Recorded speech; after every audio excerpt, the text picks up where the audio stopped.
This show is brought to you by KegConnection.com, draft beverage supplies and solutions. Keg Connection has the experience and the expertise to get you set up. Tap your favorite craft beer, homebrew, wine, cold brew, kombucha, sparkling water, and more at home with ease using a KegConnection.com dispensing kit. Go to KegConnection.com, use our promo code BNW, that's for Booze News Weekly, and save 10% off your first order. Some restrictions may apply. Visit KegConnection.com for more details.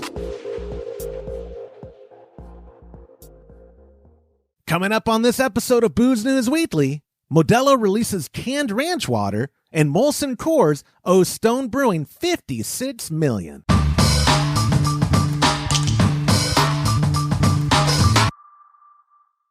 It's Monday, March 28th, 2022. Welcome to this episode of Booze News Weekly, your source for weekly beverage industry news and commentary delivered quickly and conveniently. My name is Joshua Stubing. If you haven't already, make sure you click that like button below, subscribe to the channel, and hit the bell notification icon to make sure you never miss an episode. Now let's take a look at the headlines of the week. Our first headline comes from VinePair.com. Modelo releases canned ranch water. According to a press release, Modelo is launching a ready-to-drink canned ranch water, a cocktail crafted from sparkling water, lime juice, and tequila that is especially popular in the Southwest. Sold in packs of 6, the 4.5% ABV 100-calorie cans are only available for purchase in Texas and New Mexico. Modelo's FMB offering is made from spiked sparkling water, lime juice, and blue agave, presumably as its sweetener. Quote, "This launch is the latest in a series of moves by the brand to reach its goal of becoming the #1 beer brand in the U.S., Modelo shared in their release. Modelo also recently added a new flavor to its Chelada lineup, Naranja Picosa, and released 12 packs of their Limon y Sal variety. Both are available for purchase nationwide. With roots in Texas, ranch water is traditionally crafted with Topo Chico as its sparkling water base and has garnered nationwide popularity in recent years." Yeah, I'd never heard of ranch water till opening weekend last November. For those of you who don't know, opening weekend is the first weekend that the deer season for rifle hunting is open. And my boss and his friends all gather together. They have a good time celebrating, the first weekend they can hunt and blah, blah, blah, blah, blah. What I'm getting at is one of the guys had tequila and Topo Chico and lime, and I don't even think he was mixing it. I think he opened his mouth and, oh, it's ranch water. But that's when I learned about ranch water, and now I can't hear, or I think I've not heard enough of it yet. Or what am I trying to say? I'm trying to say I hear about it all the time, and it's like I can't go anywhere without hearing about it. That's what I meant to say.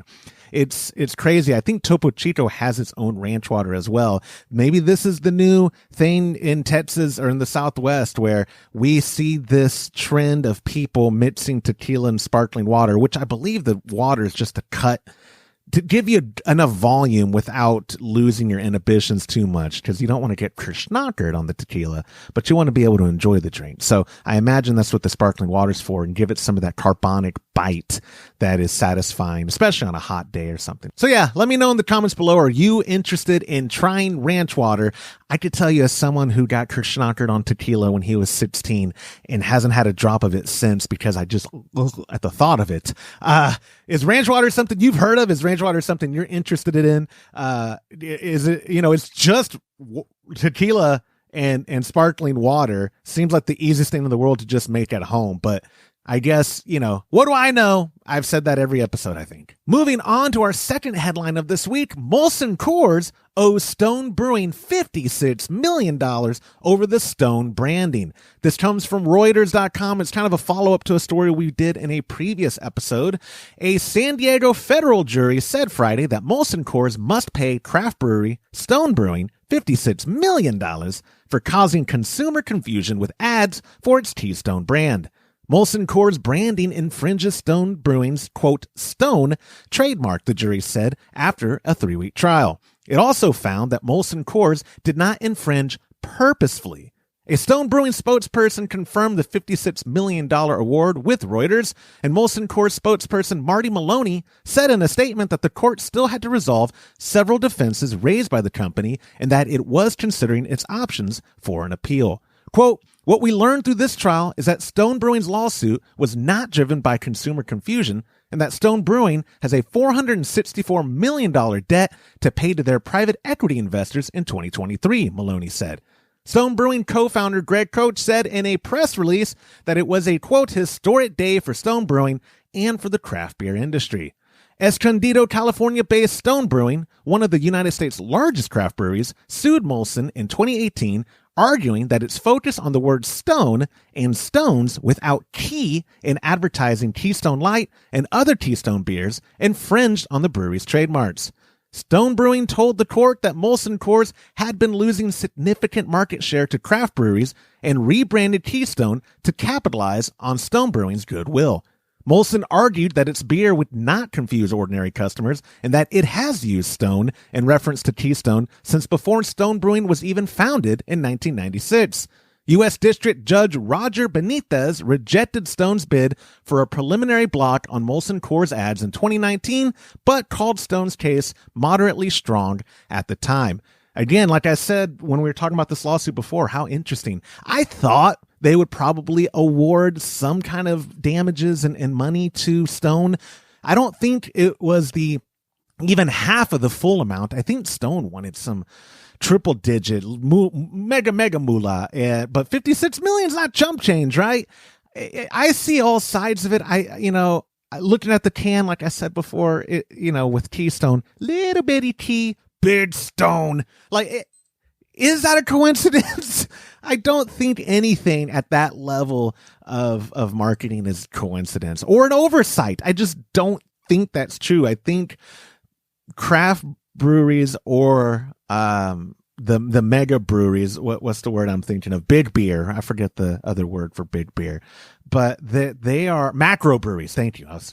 Macro breweries, when in their marketing, I don't think anything's coincidence or an oversight. They have teams of advertisers and technical writers and stuff who get paid a lot of money, I assume, to cover their bases, especially legally, right? I'm sure someone at Keystone lost their job over that. They're like, I got this great idea to get people to buy our beer. We're going to make the word Stone a lot bigger. And legal department was like, yeah, that might be iffy. And he said, no, let's just put it on the shelf. And it kind of bit them in the butt. But maybe for a company like Molson Coors, 56 million is a drop in the bucket. I don't know. I don't know their financials and how they operate. But I think this is a good thing for smaller breweries. And if you're only an audio listener, I'm putting smaller breweries in quotations because Stone is not small. I think they're still considered craft by the BA, the Brewers Association's definition. But to be fair, the BA changes that definition pretty much when its biggest members, like Boston Brewing, grow. Then the BA is like, oh yeah, no, craft brewing now includes the 500 gazillion barrels a year too. It's all, I don't know. Again, everything probably circles around money and who's giving money to who. But for this, it is good for the craft beer scene, whether you're a microbrewery or one of the bigger craft guys, because we can't let the massive conglomerates do whatever they want and think that they can get away with it. Because even though, yeah, Stone had the resources to bring this lawsuit, thankfully, and maybe this precedence will protect some of the smaller, way more smaller guys in the future. But I don't know. As with every story, I'd love to hear what you think in the comments below, and let me know, were you surprised by this result, or do you not think it was enough? I know that was short and sweet, but that's it for this week. If you have any industry news, email it to me, Joshua at homebrewhappyhour.com, or use the hashtag BNW on social media. Also, you can find this episode and so much more content and articles available at homebrewhappyhour.com. Make sure you visit our sponsor, ketconnection.com, and use the promo code BNW for 10% off your first order. Have a great week, and we'll see you soon.